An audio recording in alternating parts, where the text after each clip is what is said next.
Daging masak hitam. 2,000 orang makan. Nak resipi ni? Resipi nasi daging masak hitam ala-ala kenduri kan. Tak cuba rugi. Memang padu. Okey, hari ni kita berada di rumah kenduri yang boleh tengok. Seperti yang boleh tengok ni. Ni adik-adik kita, kakak-kakak kita yang malam siang.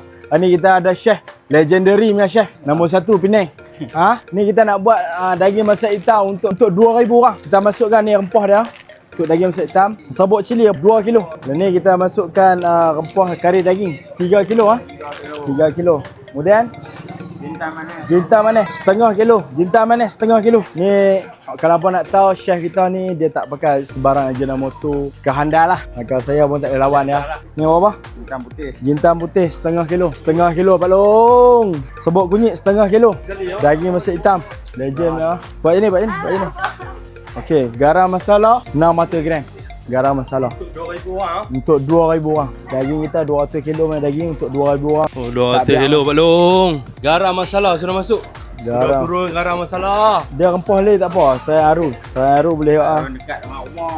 Kemudian kita masukkan kaskas sebanyak 400 gram. Fresh. Ketumbak masuk 400 gram. Lada campur masuk. Oh, dia sahabat sih. Pedah tang ujung-ujung. Dia rahsia dia. Ni minyak ni kita akan bubuh kat periuk kita nak masak daging masak hitam. Oh, yang ni bekas goreng mo ni. Goreng ayam. Minyak bekas goreng ayam. Jangan membagi bagi dia ada flavor dia mo. Ni baru betul-betul real. Minyak kita goreng ayam tadi ya. Dia ada flavor dia dah. 7 kilo minyak. 7 kilo minyak noh. Yang ni minyak ni memang full of flavor. 2,000 orang makan untuk daging masak hitam. Kira rempah ni. Rempah ni kita mau kacau betul-betul bagi sebati mau. Bismillahirrahmanirrahim. Allahumma salli ala Muhammad. Allahumma salli ala Muhammad. Betul-betul rempah ni, betul-betul rempah. Daging masak hitam untuk 2,000 orang makan. Daun pandan pun dari ladang. Daripada ladang ni. Macam mana tak sedap. Daun pandan freshnya. Mau muka wanted lah. Ni. Satu. semua berkelbai. Ikut Shopee kelbai. Dulu masak kat rumah abang ni nasi raja. Kita masukkan irisan bawang sebanyak lebih kurang 5 kilo, halia dan 4 sekawan. Kita masukkan daun pandan. Daun pandan kat atas. Bagi nak wangi. Kari poleh masuk sekali batang. Habis. Kari poleh ni kita ambil kat belakang rumah. Betul-betul wangi. Betul-betul fresh. Betul-betul fresh. Kita buah bawang putih. Ni pun tukang masak legend tengok ni.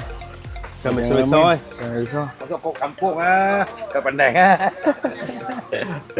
Orang pandai memang selalu tu dia cakap kan. Bukan nak cakap pandai. Dia kata tak reti tu pandai kan. InsyaAllah lah. Okay, kita masuk bawang masak nak di blender. Kita buah ayak sikit nak blender.